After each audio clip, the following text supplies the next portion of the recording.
여전히 문제가 있지만 예전엔 그 문제를 안고 짜증과 불만과 또 낙담을 했지만 이제는 그 문제를 바라보는 시각이 달라지고 문제를 통해서 하나님 아버지의 마음을 더 알고 또 하나님을 더 깊이 닮아가는 그런 은혜의 삶을 살아갈 수 있다는 것, 이것이 저와 여러분들 가운데 허락된 은혜라고 하는 것입니다. 안녕하세요, 이태희 목사입니다.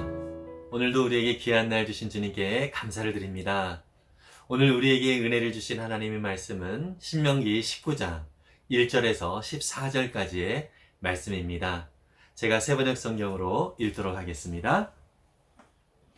주 당신들의 하나님이 당신들에게 주시기로 한 그 땅, 거기에 살고 있는 원주민을 주 당신들의 하나님이 멸망시키시고 당신들이 그들을 쫓아내어 그 성읍과 집에서 살게 될 때에 당신들은 주 당신들의 하나님이 당신들에게 차지하라고 주신 땅에서 성읍 셋을 따로 구별하여 놓아야 합니다. 주 당신들의 하나님이 당신들에게 주신 땅을 세 영역으로 구분하여 길을 닦아 모든 살인자가 그곳으로 피신할 수 있게 하십시오. 살인자가 구별된 성읍으로 도피하여 살 수 있는 경우는 다음과 같습니다. 일찍이 미워한 일이 없는 이웃을 뜻하지 않게 죽였거나 어떤 사람이 이웃과 함께 나무하러 숲속으로 들어가서 나무를 찍다가 도끼가 자루에서 빠져나가 친구를 쳐서 그가 죽었을 경우에 죽인 그 사람이 그 구별된 세 성읍 가운데 한 곳으로 피신하면 살 수가 있습니다. 도피성은 평소에 이웃을 미워한 일이 없는 사람이 실수로 이웃을 죽게 하였을 때에 자기의 생명을 구할 수 있는 곳이므로 그곳까지의 거리가 너무 멀면 피살자의 친척이 복수심에 불타서 살인자를 따라가서 죽일 터이니 거리가 너무 멀어서는 안 됩니다. 내가 새 성읍을 따로 떼어 놓으라고 당신들에게 명령한 이유가 바로 여기에 있습니다.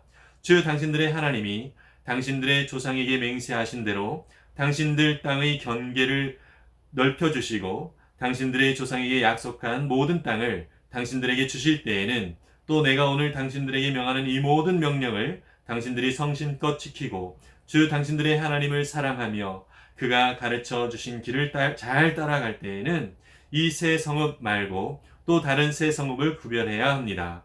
그리하여 주 당신들의 하나님이 당신들에게 유산으로 주신 땅에서는 죄 없는 사람이 살인죄를 지고 죽는 일이 없도록 하여야 합니다. 그러면 살인죄 때문에 당신들이 책임을 지는 일은 없을 것입니다. 그러나 어떤 사람이 그의 이웃을 미워하여서 해치려고 숨었다가 일어나 이웃을 덮쳐서 그 생명에 치명상을 입혀 죽게 하고 이 여러 성읍 가운데 한 곳으로 피신하면 그가 살던 성읍의 장로들이 사람을 보내어 그를 거기에서 붙잡아다가 복수자의 손에 넘겨주어 죽이게 하여야 합니다. 당신들은 그러한 사람에게 동정을 베풀어서는 안 됩니다. 이스라엘 안에서 죄 없는 사람이 죽임을 당하는 일이 없어야만 당신들이 복을 받을 것입니다. 당신들은 주 하나님이 당신들에게 유산으로 주어 차지한 땅에서 이미 조상이 그어 놓은 당신들 이웃의 경계선을 옮기지 마십시오. 아멘. 네, 오늘 말씀은 이스라엘 백성들이 가나안 땅에 들어가서 이제 평화로운 그러한 시대를 펼쳐갈 때에 하나님께서 그 가나안 성읍에 도피성이라고 하는 성읍을 세 곳을 두라고 그렇게 얘기를 합니다. 우리가 신명기 4장에서도요, 요단강을 기준으로 해서 아직 가나안 땅에 들어가기 직전에 요단강 동편이죠. 예, 거기에도 도피성 세 개를 하나님께서 명하신 것을 볼 수 있습니다. 요단강 동편의 세 개, 또 가나안 땅이라고 여기는 요단강 서편에 또 세 개의 도피성을 두어서 누구든지 실수로 사람을 죽였을 그런 경우에 그가 피신할 수 있는 그러한 도피성을 두라라고 그렇게 얘기를 하고 있습니다. 오늘 구체적인 예가 또 나오기도 하죠. 나무를 베러 갔는데 친구와 함께 나무를 베다 보니까 이 도끼로 나무를 베면서 이 도끼자루의 머리가 먼저 날아간 거예요.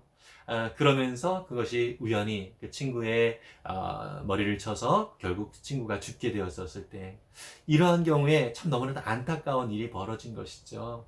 근데 그 죽은 친구의 가족들이 이런 사실을 알았을 때에 실수로 친구를 죽인 그 사람을 죽이게 되어지는, 그러니까 죽음이 또 다른 죽음을 불러일으키는 이러한 안타까운 일들이 벌어지는 것을 하나님께서 막기 위하여 도피성이라고 하는 제도를 허락해 두셨습니다.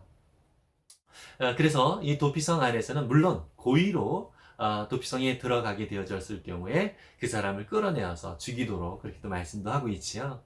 근데 실수로 정말 안타깝게 그렇게 사람을 죽였을 경우에 그가 그곳에서 재판장에게 정당한 어떤 재판을 받기까지는 이 도피성 안에서만큼은 제사장이 죽을 때까지는 그는 안전하게 지낼 수가 있었고요. 또 제사장이 죽게 되어지면 결국 이 사람은 자유를 선언하면서 이 모든 공포나 또 죽음의 두려움에서 이 사람은 또 자유롭게 될 수 있게 되는 것입니다. 이것이 하나님께서 가나안 땅에 명하신 도피성 제도라고 하는 것입니다. 근데 여러분, 우리가 이러한 이야기들을 들을 때에 가나안 땅은 하나님께서 정하신 약속의 땅이고 그것은 마치 천국과 같은 땅인데 그런 곳에 왜 이런 안타까운 일들이 벌어질까? 이런 의아한 생각이 들 것 같습니다. 하나님께서 약속하신 가나안 땅에 들어갔는데, 약속의 땅에 들어갔는데 거기에서도 여전히 정말 안타까운 일이지만 살인이라는 것들이 일어나게 되어지는 이런 안타까운 일이 벌어진다는 것이죠.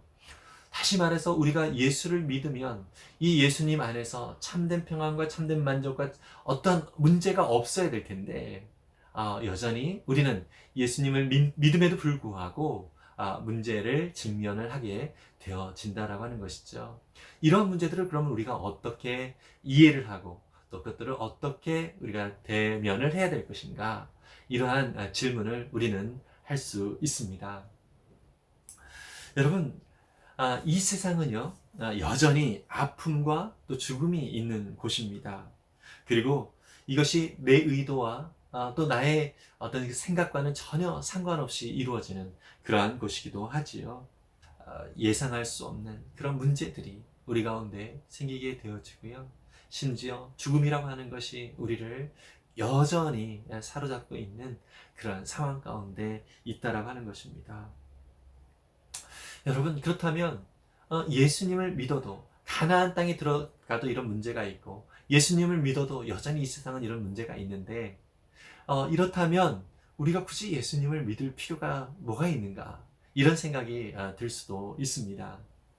여러분, 예수님을 믿었을 때의 유익, 예수님을 믿었을 때의 또 만족, 이런 것들은 과연 어디에 있는 걸까요? 이것은 내 만족과 내 욕심을 따라 살아가던 내가 이제는 예수님을 믿음으로 말미암아서 내 자신의 정체성을 확인하게 되고 이 세상에 내가 어떻게 존재하고 있는지, 다시 말해서 예수님의 은혜 가운데 내가 이 세상에서 부름을 받은 사람이라는 사실을 알게 되어지고요. 그래서 이제 돈과 또 자기의 욕심을 따라 욕망을 쫓아가는 이 세상에서의 삶을 살다가 이제 하나님 아버지의 마음을 품고 우리 예수 그리스도 주님의 그 마음을 품고 살아가는 자가 된다라고 하는 것, 이것이 예수를 믿은 참 유익이라고 할 수 있습니다. 이러한 사람에게 문제가 없는 것은 아닙니다. 여러분, 이 문제가 완전히 사라지는 시점은 예수님이 약속대로 다시 오실 그날에 예수님의 재림의 때에 완벽하게 해결이 될 것입니다. 그러나 우리는 그날을 기다리면서 여전히 우리가 원하든 원치 않든 참 안타까운 현실을 여전히 직면하게 되고요. 또 예수님을 믿어도 또 우리 안에 여전히 아픔이 있고 또 문제점을 가지고 살아갈 수밖에 없는 이 세상이라고 하는 것입니다. 그러나 뭐가 달라졌습니까? 욕망과 또 자신의 욕심을 따라 살아가던, 이 세상의 돈을 따라 살아가던, 명예를 따라 살아가던 내가 이제 예수님을 의지하고 또 예수님의 그 은혜를 입은 자로 살아가는 그러한 존재로 바뀌었다라고 하는 것, 내가 바뀌었다라고 하는 것, 이것이 가장 큰 은혜라고 하는 것입니다. 여전히 문제가 있지만 예전엔 그 문제를 안고 짜증과 불만과 또 낙담을 했지만 이제는 그 문제를 바라보는 시각이 달라지고 문제를 통해서 하나님 아버지의 마음을 더 알고 또 하나님을 더 깊이 닮아가는 그런 은혜의 삶을 살아갈 수 있다는 것, 이것이 저와 여러분들 가운데 허락된 은혜라고 하는 것입니다. 이것이 어떻게 가능합니까? 바로 우리 도피성이 되어주신 예수 그리스도 안에 나아갈 때 우리는 참된 은혜를 누리고 여전히 문제 속에서도 주님 안에서 평안과 만족을 누릴 수 있게 되는 것입니다. 우리의 모든 삶이 참 아픔과 안타까운 일들의 연속이기도 합니다. 그러나 우리 주님께 이 모든 것들을 맡기고 나아갈 때에 주님께서 우리의 도피성이 되신다는 사실을, 우리에게 참된 평안과 안정감을 주신다라고 하는 사실을 우리가 믿음으로 고백하면서 모든 문제 가운데 주님 앞에 나아갈 수 있는 저와 여러분들이 되었으면 좋겠습니다. 주님 안에서 참 평안과 만족을 누리면서, 그리고 또 그런 아픔과 문제 속에서 더 주님을 닮아가는 우리 모두가 될 수 있기를, 또 그런 기대를 가지고 오늘 하루를 살아갈 수 있기를 간절히 소망합니다. 기도하겠습니다. 사랑의 주님, 우리의 삶 속에서 여전히 문제가 있고 아픔이 있습니다. 그러나 이스라엘 백성들에게 도피성을 허락해 주셔서 그들로 하여금 그곳 안에서 참된 안전과 또 참된 또 새로운 생명을 누리게 하셨던 것처럼, 아버지 하나님, 우리 역시 주님 안에 우리의 도피성 되신 주님께 우리의 삶을 맡기며 나아갈 때에 우린 참된 만족과 또 참 평안을 누릴 수 있음을 믿습니다. 우리에게 생명이 되어주시고 또 우리에게 새로운 삶의 소망이 되어주신 그 주님의 은혜를 우리가 깊이 날마다 새롭게 발견하며 주님의 은혜 속에서 늘 힘을 얻는 거룩한 백성들 모두 될 수 있도록 도와주시옵소서. 특별히 지금도 여전히 문제 가운데 아픔 속에 있는 영혼들이 있습니까? 주님 위로하여 주시고 그들의 도피성이 되어 주셔서 하나님 주님 안에서 참 평안을 누리며 참 소망을 바라볼 수 있는 귀한 주님의 백성들 모두 되게 해 주옵소서. 감사드리며 예수님의 이름으로 기도했습니다. 아멘. 여러분, 참으로 주님이 우리의 도피성이 되어 주십니다. 우리의 모든 연약함을 다 아시고 우리의 모든 문제를 다 아시는 주님께서 우리에게 정말 참 평안을 주시고 또 주님께서 우리 가운데 살 소망과 또 용기를 허락해 주실 것입니다.